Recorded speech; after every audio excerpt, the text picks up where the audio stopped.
Welcome to Rainfield Talk. This episode, Rainfield is going to try something very different. Unlike all the other episodes, which are all in Chinese, this full episode is in English. The reason I'm doing an English episode is because Rainfield wanted to have a discussion about Hong Kong with a very old friend, Mercury. Mercury is from the UK, and he's been traveling to China and Hong Kong quite frequently for 3 decades. I was keen to get his view on the whole Hong Kong issue, and he has most kindly agreed. Now here we go. I'm really, really glad that you agreed to do this because, for all the topics I've been picking on for my podcast, broadcasting the episodes, I've been avoiding the Hong Kong topic. I've talked about Taiwan. I've talked about these arms sales. I've talked about the Kamala Harris, about the election in the United States. And right now I'm working on an episode about the recent pass away of RBG. Ruth Baker Ginsburg. So I've been talking about all these issues around all these what you call the international relations, but I'm trying to very hard to avoid this topic of Hong Kong because I've been saving it for you. Well, that's very kind of you. I was hoping that you could bring us some insight because I don't know. This may sound like ridiculous reason, but I feel like you have a unique angle of looking at the Hong Kong issue because of who you are or because of your experience. And so does that make sense? Yeah, I mean being that I'm A, foreign, and B, British, I'm going to have a view on Hong Kong, but also having worked in Hong Kong and China for some time in the 80s and 90s and through to about 2010. I certainly had a lot of time in Hong Kong and in China, but through the period before and after 1997 years. So I can give you whatever thoughts I have, of course. So you traveled before the return of the Hong Kong to the People's Republic of China, right? That's 1997. So yes, did you spot any obvious change before and after? Yeah. So to me, Hong Kong was always and remains a really fascinating place. I first went there in the 1980s. It was entrepreneurial, efficient. The people there knew how and how far to bend the rules on dealing with China, as it then was. They would take some risks. Hong Kong saw itself as part of the West, basically, largely through its commercial position. English is spoken everywhere. It's clearly Chinese. But to a Westerner, it felt very safe. A very comfortable place to be, and everywhere smelt of food. People had the confidence to be entrepreneurial and take risks on ventures. If you're going to try something new in China, then for a Westerner, it's like a complete unknown. But the Hong Kong business people had a good idea of how to start that process off, and so they were really useful to people in the West. They were the ideal people for Westerners to sell products into China, which was a closed market, because Hong Kong people spoke both cultures. Yeah. I think really, that gave to Hong Kong a real edge. It gave Hong Kong an edge over China because it was the ability for Western companies, for commercial organizations to talk with China. And the first people that they talked to were in Hong Kong. So it gave the Hong Kong people an edge in terms of how to do business and technology and finance. And kind of as a result, everything in Hong Kong worked, whether it's phones, whether it's taxis, whether it's the air conditioning, whether it's banks, whether it's computers, The Westerner could come to Hong Kong in the 1980s and it's kind of like being at home.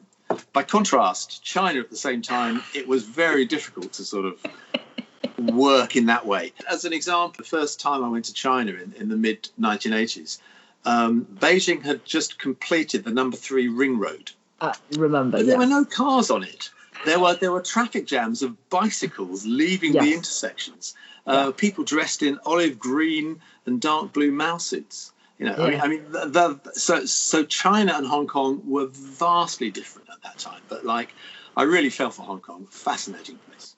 You're talking about this edge that Hong Kong held over mainland China, say that because mainland China was a closed market, and then it was difficult for any outsiders to understand what's going on in that piece of territory. And if they want to do business, they need a lot of interpretation, a lot of insights, a lot of guidance into where to start and how to navigate through.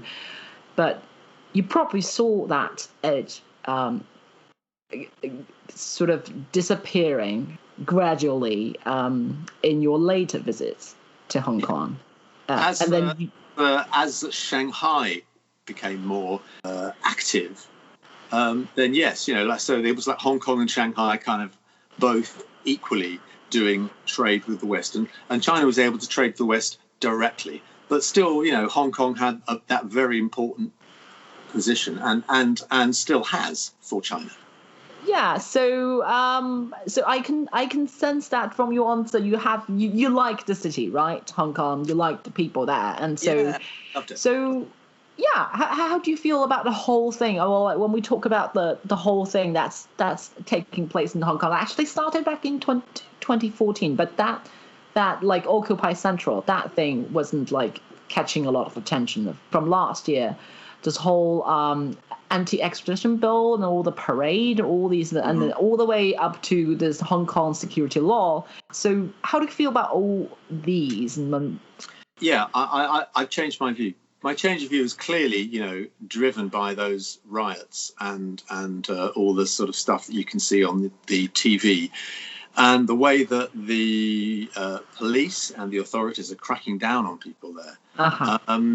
And the changes that China has made in Hong Kong that you just talked about in terms of the anti-extradition and reductions in civil liberties and things. Make no mistake, I mean, China would have done this anyway. It would have moved the goalposts on Sino-British agreement and made changes. But, China does these things in its own time, and China's been really good at doing that. But what's different is that China's now been forced to, crack down and show how it does respond to these things, because they're in the spotlight of world news. So, good or bad for Hong Kong, the demonstrations have given the central government good reason or justification to make those changes that they probably wanted to bring in over a longer period of time, because China is now being clearly and visibly challenged by the people of Hong Kong. And the world sees it. China cannot do nothing in the face of all these people saying, we disagree with you. So it cracks down. The difference between Hong Kong now and Tiananmen is simply the wide accessibility of social media. And, China can no longer control the media in the way it used to. Oh, okay. So let me try to understand. So you're saying China's central government was forced to do all these cracking down because they were put in the spotlight. They were forced to do so. They cannot afford to let the world see that people from Hong Kong doesn't obey or doesn't agree with them. This is so weird. I mean, like on one hand, I kind of agree with that because they don't want to see being not loved, right, by the people. But on the other hand, they have been doing all these like strong arm cracking down. Does that bring any benefit of like building the credibility of this country in the international community? Like all these countries looking at China, seeing that you were doing all these brutal things, right? No. So. But China is now in a position where it has to do something because it's being confronted by people saying we disagree with you, and China has never had to put up with that because it has always had the power and the resources to deal with it, and it's been able to deal with it in a way where nobody knows about it. Yeah, with social media, with its ability to upload something immediately so everyone can see, with its ability to organize gatherings and groups at the drop of a hat.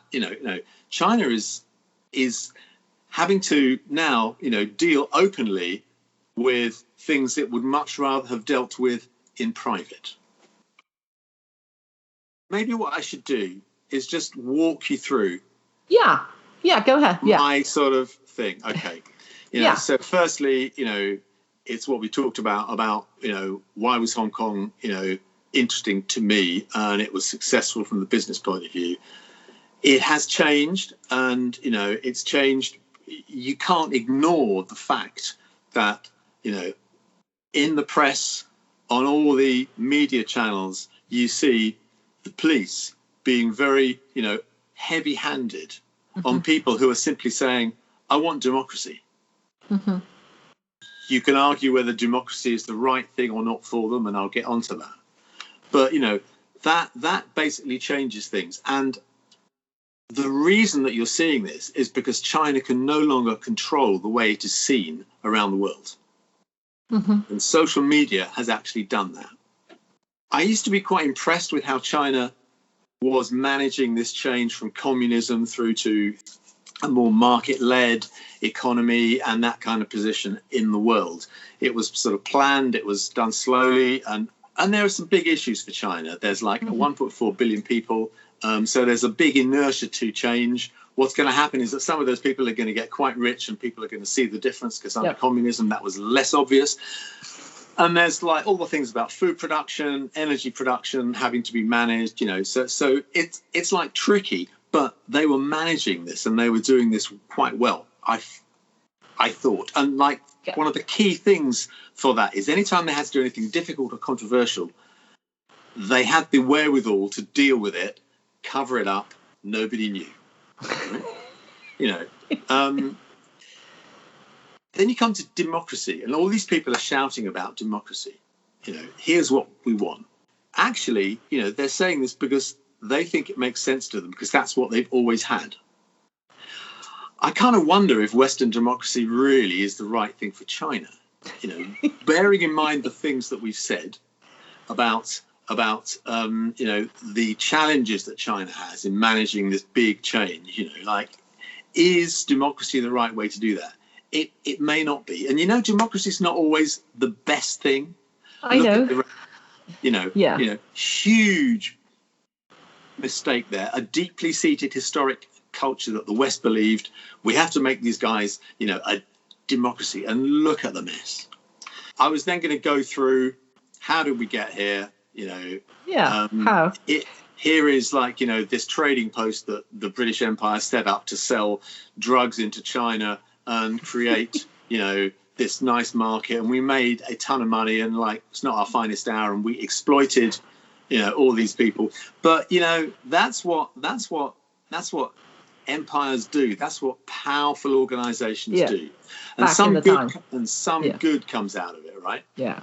I think that, after the lease got taken out on Hong Kong, Hong Kong really prospered and became that place that I talked about at the beginning, because it gives China exposure to the world, and the world can look at China through this sort of glass of Hong Kong, which is efficient and trusted and above board as far as the West is concerned. It brought huge benefits to China. So, yes, the British Empire being in Hong Kong did bring some big benefits into China, but the lease, was going to run out, so they had to have some discussion as to what was going to happen over this. I think that, negotiation that took place where Zhao signed this sort of safety lock of 2047 on law and government systems.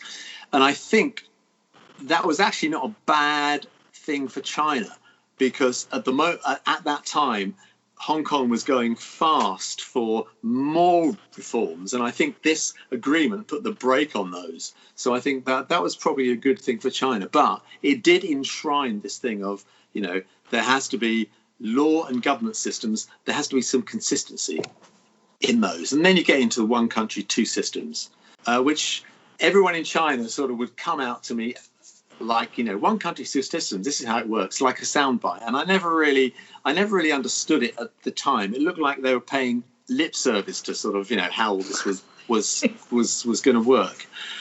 But Hong Kong remained stable. Shanghai prospered, and it kind of worked. But all this has now changed because, China has now been gradually turning up its conditions on Hong Kong's citizens, and they've said no, and all this is now very publicly available on your TVs and your media channels everywhere. What's I think been missed in all of this is that the other thing that comes out with social media, this ability to instantly see what's happening in real time, makes it very hard for anyone to be discreet or keep things secret. Now, in addition to what I was saying about China being in control of the media and like being able to do things without outside influence, you also get the fact that with everything being so visible and no secrets, it makes diplomacy very much harder. But Tiananmen Square in 1989, the internet wasn't very strong. They could deal with it. They could clear it up. The only evidence coming out was some tapes that Kate Adie smuggled out for the BBC at risk of her life. Yeah. And the faxes that would be sent of pictures of what was happening out to Hong Kong from China, because you can monitor a phone call, but you can't tell what's in a fax. And that was the only way to see what was happening in Tiananmen Square. But Beijing were able to keep a lid on that. Of course, now with them not being able to do that, not only is it visible to everyone, but the press is all over it. And I had a couple of quotes that I picked from Al Jazeera, which just points up just how Hong Kong understands all too well what China do to anyone who disagrees with them, and it gives a whole list of things, and we can talk about that. Mm-hmm. I think the question is whether China's long game of how to move from communism to a world market economy has ended up being derailed by social media, with China now feeling exposed and needing to manage it. And how we value freedom and democracy, and the West thinks that they're strong enough to assume that will work for everybody, and China is set to be the world's next superpower in the next half century, so it feels strong enough to put its foot down even in the light of all this sort of publicity. So what's it going to do? And by the way, it's not just in Hong Kong that this is happening. China's aggressive in the South China Sea, the Uyghur Muslims, and drones and satellite imagery shows what's happening. Then you talk about a solution. The only solution you can have outside of war is people sitting down and talking to each other. So who's that? You've got Xi, who's a product of the Cultural Revolution and has old think. You have Trump, who's 70-year-old, has no ability to think about a long game. He's short-term and very self-centered and everything else. If there was a real negotiation between Trump and Xi, Trump would be toast. I mean, he'd be hopeless, which is why he likes to play hardball with everybody on trade negotiations and uses insults. The EU might be better. I'm just running through all my arguments, right? Of course. The EU might be better. For hundreds of years, Europeans have been good at diplomacy and finding ways through difficult situations. But unfortunately, the UK is leaving the EU, and the EU with the UK would be the perfect place to negotiate with China over Hong Kong, because Britain has some skin in the game of Hong Kong. So the EU is not going to be so good without the UK, and frankly, outside the EU, the United Kingdom is going to be a much smaller country, much smaller company on the world stage, and we'll have less clout, and frankly also giving 3 million Hong Kong British passport holders the right to come to the UK may be a good thing for us, but it certainly is not going to help relations with China anyway. So I really don't see any way out of this. No. The genie's out of the bottle. Putting it back is going to be hard. There has to be some kind of political solution somewhere, but any kind of discussion is going to be hard to divorce from the discussion of the Uyghur transportations and their forced encampments, what the West sees as China's annexation of the Spratly Islands, the building of land in the South China Sea, allegations of Huawei providing a backdoor into the Chinese government, intelligence services, cyber interference, and and Xi's now sort of set himself up as being there for 20, 30 years. So, that's not going to change. But you still have Hong Kong of in 8 or 9 months since the protest started, 6,500 people have been arrested. Public opinion has stayed pretty damn solid. They don't want this. They back the cause of the protests. Carrie Lam and the police are at an all-time low in the way that people see them, and yet nobody has lost their job. It's like a big standoff, you know. China could maybe relax things a little bit. Maybe it will allow a few freedoms, but not others, while spreading some wealth out broader in Hong Kong, you know. But my fear is that Hong Kong holds all the cards and is strong enough, it feels strong enough to play that long game, even in the light of the publicity. So get used to hearing China saying, this is fake news, because how they'll say it. So that was kind of my argument. Thread of thinking, yeah. So your conclusion is that there's nothing we could do about it. Yeah, right. So I'm sorry about the conclusion, but I hoped you were going to walk me through that, and that's kind of how I planned it out. Yeah, I actually agree with your. No, I agree with your conclusion, because it happens to a lot of the conversations I had recently with friends. Is everything ends up with conclusions like there's nothing we could do about it. It's very upsetting, there's nothing we can do for two reasons, and it's not just China. It's like, on the one hand, China's being China. That's what they do. A country of that size, you have to control it in an authoritarian way, and they managed to do that, and it's been good so far. But they do have their own rules they can work to, and they can control the media and everything.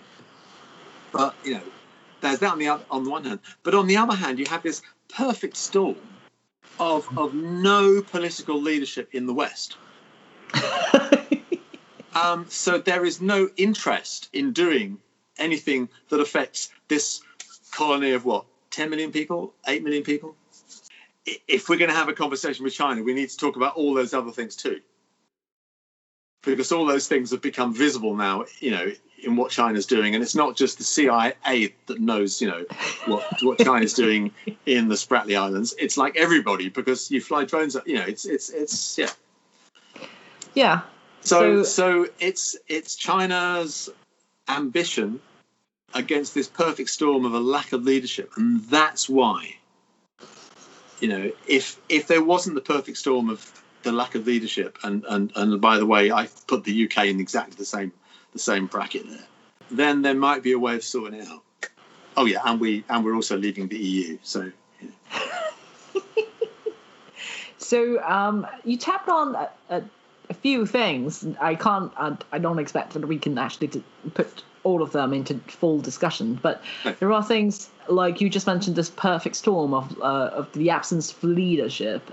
So you're saying it is almost impossible for all these countries, all the Western countries, to gang up against China. Yeah. It's not going to happen. There's no way that these Westerners are going to win. Because it's not the Westerners, it's America and Europe and the UK, and then various other allies. Canada, Japan, Australia, yeah. Well, yeah. But, like, it's not the United Nations, because you can bet that, like, Russia is gonna play their game, and, like, try and, like, stop anything happening that kind of advantages, you know, America. So it's like horrible. It really is horrible.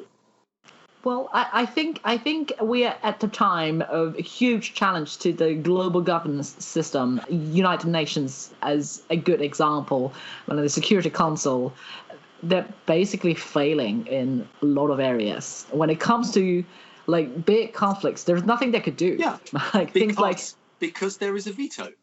Yeah. And anyone at the Security Council, which includes Russia and China as well as the US, and these small nations that are put there because they were involved on the winning side in World War II, you know, France and the UK.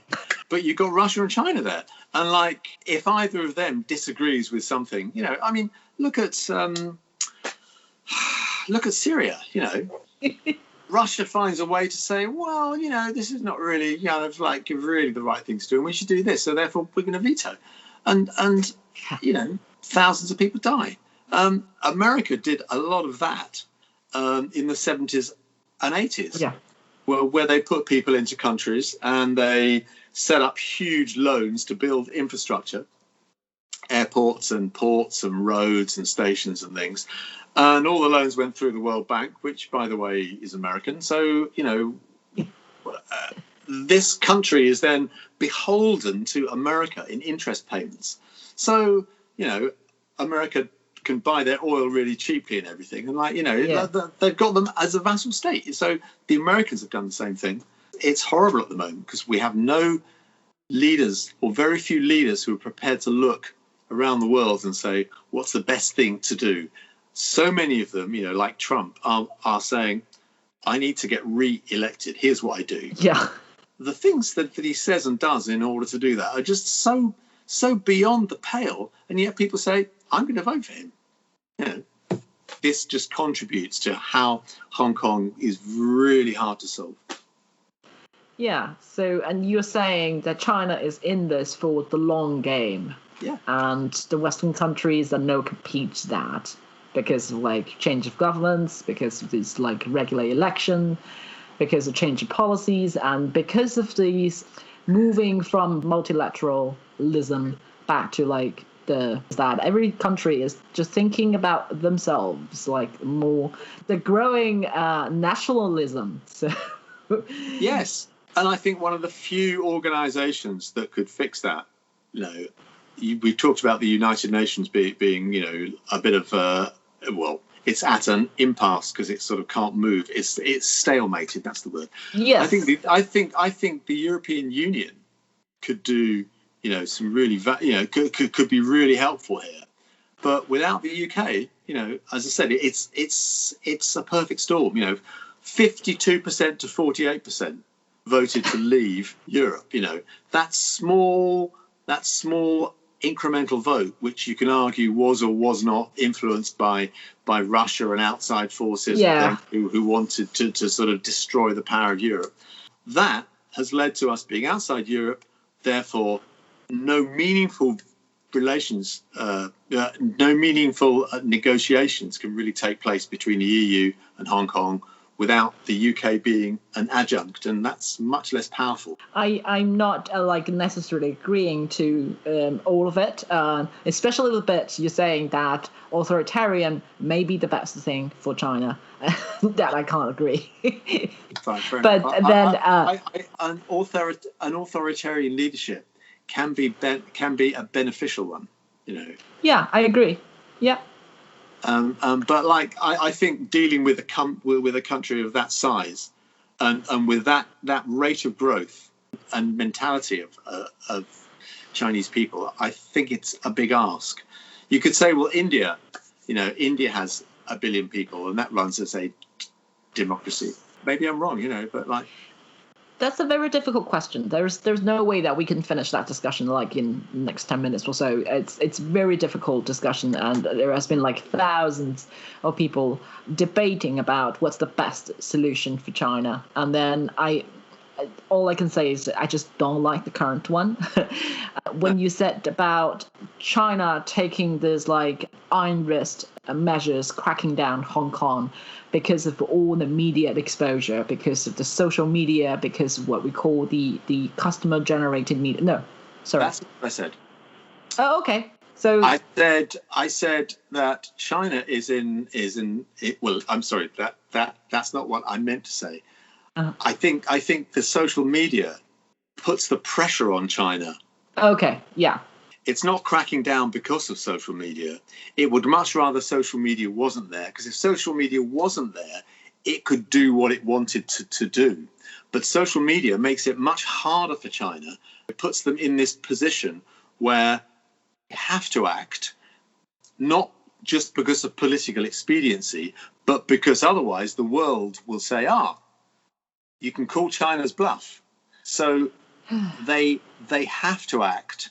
But in doing that, it kind of inflames everybody's view of what China's doing. So I'm sorry if I wasn't clear. No, you were clear. I didn't get it right. I was probably hearing what I wanted to hear. So no, and I guess we're trying. I don't know. Another try to interpret what you just said is that China has been doing what China has been doing all the time. In the past, we didn't have so much media coverage, or we didn't have social media so it has such an easy access to everybody. And then a lot of things were done privately or like putting a lid on it. And so now a lot of those atrocity was put under the light. Yeah. And then that comes back and then add more pressure to the government to act more and act harder and towards that direction, right? So we've seen this is dynamic. I don't think you can act much harder than China acted when it went into Tibet, for example. No, that's the thing. But I don't think it makes it act harder, but it puts it in a really difficult position where it can't back down and it can't do anything else because otherwise it is seen as weak. I think that's the other effect of social media because it by making it so visible. Yeah. Coming back to the point about the wicked things, the bad things the central government has done in the past. Yes, they've done a lot of that, but I saw that as the history coming up and down.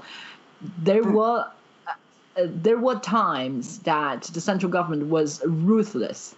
In Tibet, in Uyghur Muslim area, and then in a lot of other things. And then there was this period of time, the time you travel more to China, around the 80s, the 90s, and also after China, the accession to the WTO, you saw this booming growth. And then to a certain extent, all these political policies loosened up so much that you could have some form of freedom of speech.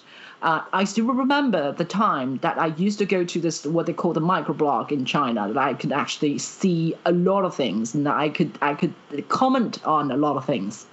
And nowadays, you don't see anything. Yeah. So I'm just trying to say that the central government of China changed so much over the past 5 to 10 years. And together with the policies, and a lot of things that I think they did more bad things comparing with 10 years ago. Say 10, 15 years ago, they still believed that economic growth was the prior target of, the primary goal of the country.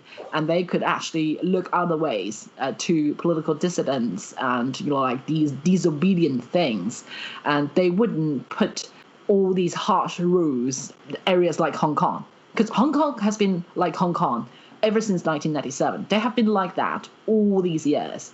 And then they started to have this extradition bill. It's all of a sudden, out of nowhere, they wanted to impose this bill on Hong Kong.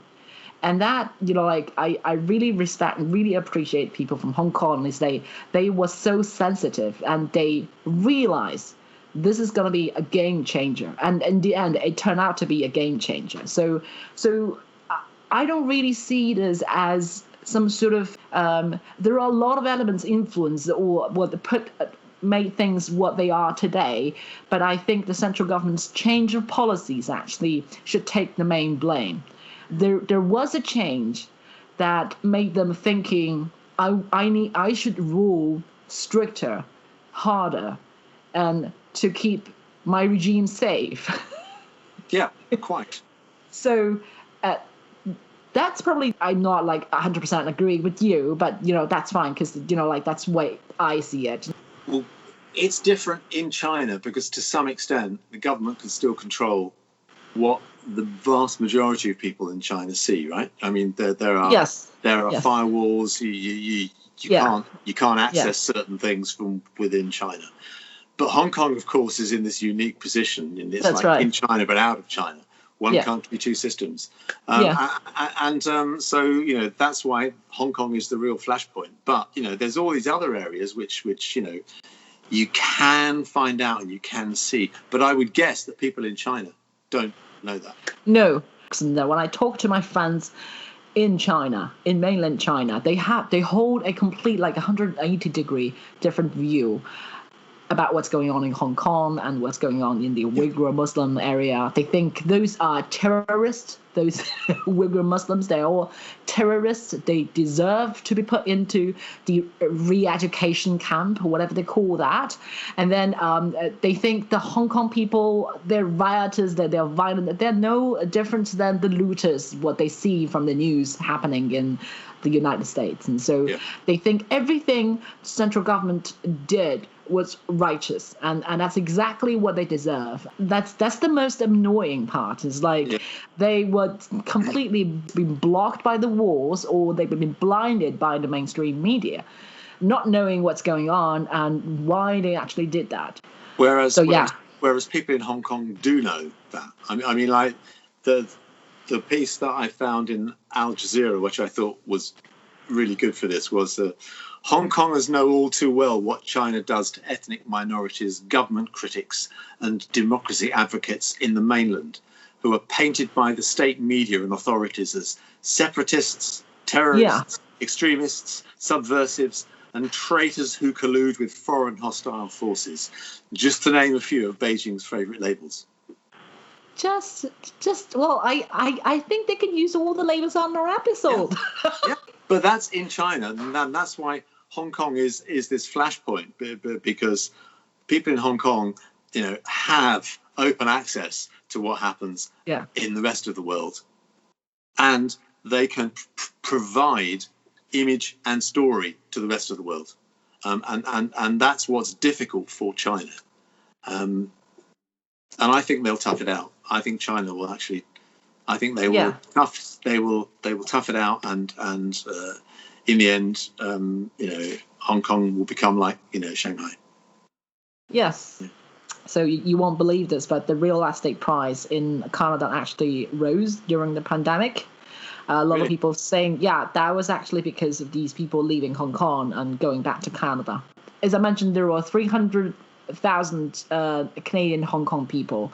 They actually completed immigration right before 1997, and then after that, after they got the citizenship, they realized that there seems to be fine with Hong Kong, and they just go back to Hong Kong.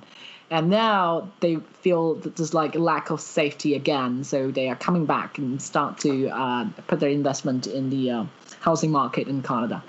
I completely agree. It's going to be like one of the mainland China cities, no different, which is very sad. And that concludes the discussion.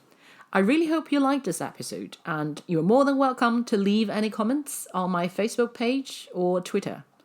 Thanks for listening. Please stay tuned for our next episode, which I guarantee will be in Chinese. Thanks again. Bye.